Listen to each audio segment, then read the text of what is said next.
Hi అండి, welcome to Dil Se Divya. Chapati and పూరీలోకి besan curry ఎలా చేయాలో చూద్దాం. ముందుగా ఒక కప్పు శనగపిండిని బౌల్లో వేసుకుని వాటర్ పోసి లంప్స్ లేకుండా మిక్స్ చేసి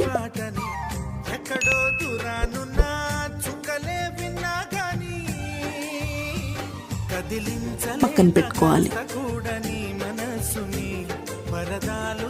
ఇప్పుడు కడాయిలో ఆయిల్ పోసి ఆయిల్ హీట్ అయ్యాక ఆవాలు, జీలకర్ర, మినప్పప్పు,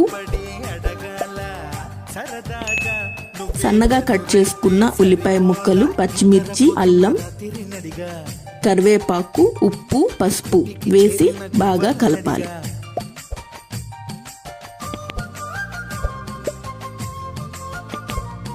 ఉల్లిపాయ ఫ్రై అయ్యాక వాటర్ పోసుకోవాలి. ఒక కప్పు శనగపిండికి 5 కప్పులు వాటర్ పోసుకోవాలి. వాటర్ బాయిల్ అయ్యేటప్పుడు ముందుగా కలుపుకున్న శనగపిండి మిశ్రమాన్ని వేసి లంప్స్ రాకుండా బాగా కలపాలి. 15 మినిట్స్ సిమ్లో ఉడకనివ్వాలి. అంతే అండి, besan curry ready. For more videos please like, share and subscribe Dil Se Divya.